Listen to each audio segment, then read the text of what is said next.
Hello friends, welcome to பிளிசினிமாஸ். இன்னைக்கு நம்ம தமிழ் டப்பிங்கில் எம்எக்ஸ் பிளேயரில் ரிலீஸ் ஆயிருக்க made in India a titan story web series எப்படி இருக்குன்னு பார்க்க போகிறோம். வாங்க வீடியோக்குள்ள போகலாம். இது டைட்டன் பிராண்ட் எப்படி உருவாச்சு, அதை எப்படி வளர்த்தெடுத்தாங்க அப்படின்றத முழுசா காமிச்சிருக்க வெப் சீரிஸ் தான் இது. இதில் மொத்தமாக 6 எபிசோடு இருக்கு. இப்போ இந்த வெப் சீரிஸோட கதையை பற்றி பார்க்கலாம். 1970-80 காலகட்டத்தில் பார்த்தீங்கன்னா ஃபாரின் வாட்சஸ் இந்தியாவில் பயங்கர டிமாண்டாக போயிட்டு இருக்கு. அந்த மாதிரி டைமில் பார்த்தீங்கன்னா நம்ம ஹீரோ டைட்டனில் ஒர்க் பண்ணிக்கிட்டு இருக்காரு. அவரு வேற ஒரு கம்பெனியில் இருக்க ஒரு சில இஷ்யூஸை சால்வ் பண்ணிட்டு திருப்பி வராரு. வந்துட்டு எனக்கு எதனா சூப்பரான ஒரு வேலை கொடுங்க அப்படின்ற மாதிரி கேட்க அவர் கையில ஒரு கம்பெனியை ஒப்படைக்கிறாங்க. அங்க போய் பார்த்தா அது பெருசா ஒர்க் அவுட்டே ஆகுற மாதிரி தெரியல. அப்போ அவருக்கு ஒரு ஐடியா வருது. இந்த மாதிரி இந்தியா ஃபுல்லாவே பாத்தீங்கன்னா வாட்ச் பயங்கர டிமாண்டா போயிட்டு இருக்கு. இந்த மாதிரி சிச்சுவேஷன்ல நம்ம இந்தியாக்காக ஒரு பிராண்ட் ஒன்று கிரியேட் பண்ணுவோம் அப்படின்ட்டு டைட்டன் அப்படின்ற பிராண்டை கிரியேட் பண்றதுக்காக, அதுவும் குறிப்பா கம்ப்ளீட்லி மேட் இன் இந்தியாவா இருக்கணும் அப்படின்ட்டு களத்துல இறங்குறாங்க. அதுக்கப்புறம் அவங்க சந்திக்கிற சவால்கள்லாம் என்ன, அவங்க டைட்டன் பிராண்டை உருவாக்குறதுக்கு பட்ட பாடுலாம் என்ன, கடைசியில்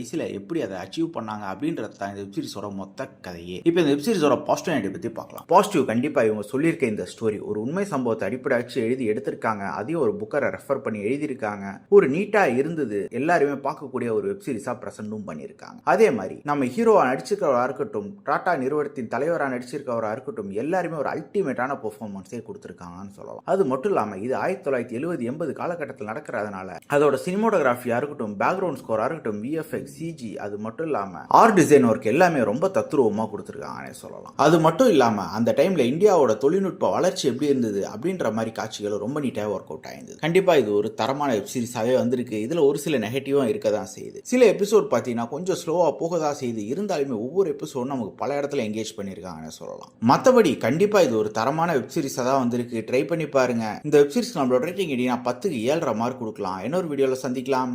தேங்க்யூ.